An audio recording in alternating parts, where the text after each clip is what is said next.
FOAPA est le réseau, comme je l'ai dit, des organisations paysannes d'Afrique de l'Ouest qui s'est mis en place à partir des années 2000, dont l'objectif était clairement de représenter les intérêts des petits producteurs que nous sommes dans les processus d'intégration régionale. À l'époque, vous saviez déjà, les espaces d'intégration essayaient de mettre l'accélérateur, notamment par rapport aux politiques économiques. Je parle de l'UEMOA et de la CEDEAO. Et pour nous, des décisions allaient être prises qui allaient avoir un impact sur nos vies. Et c'est pour ce faire que nous avons décidé d'avoir ce mouvement paysan afin d'être présents dans les discussions. Et à ce titre, nous avons participé activement à l'élaboration de la politique agricole de l'UEMOA, la PAU, et aussi à la politique agricole de la CEDEAO, l'ECOWAP.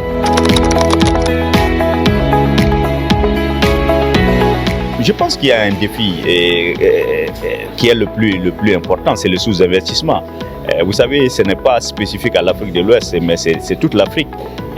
Cela vient d'être encore confirmé lors de la grande rencontre des chefs d'État à Kampala, qui déjà, pour presque après 20 ans d'engagement, aucun pays africain ne met 10% de son budget dans l'agriculture.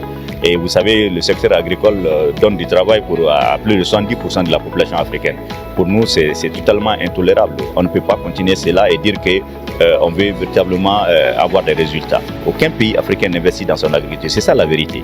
Et donc, dans ces conditions, nous sommes dépendants sur le plan alimentaire. Nous sommes dépendants, malgré que nous avons des produits d'exportation qui sont des cultures différentes, nous sommes très dépendants par rapport à l'alimentation que nous sommes capables par ailleurs de produire. Donc il y a des choses à corriger. Le paysan doit vivre de son métier. Il n'y a pas de secret. C'est ce que les pays développés ont fait pour s'en sortir. Si l'Afrique ne fait pas ça, je pense qu'on n'a pas d'avenir. Vous savez, ce programme FO for Impact est la 4e génération de projets qui est financé par l'Union européenne au bénéfice des producteurs africains.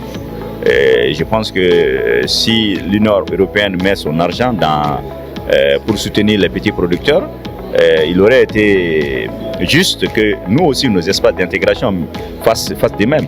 Pour moi, c'est d'abord ça, cette question de justice tout simplement et de cohérence dans les actions. Nous avons des chaînes de valeur qui ne sont pas suffisamment structurées parce qu'il faut des financements, comme je l'ai dit. Et ce projet va permettre de faire renforcer justement les synergies entre les producteurs, de développer des plateformes de collaboration et d'aller un peu à échelle par rapport à certaines filières.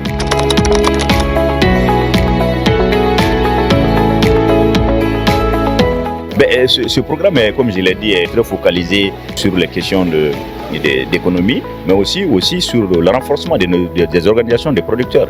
Pour moi, tous ces domaines sont très, très importants et très prioritaires. Et donc, je pense que le programme est bien cadré sur nos besoins.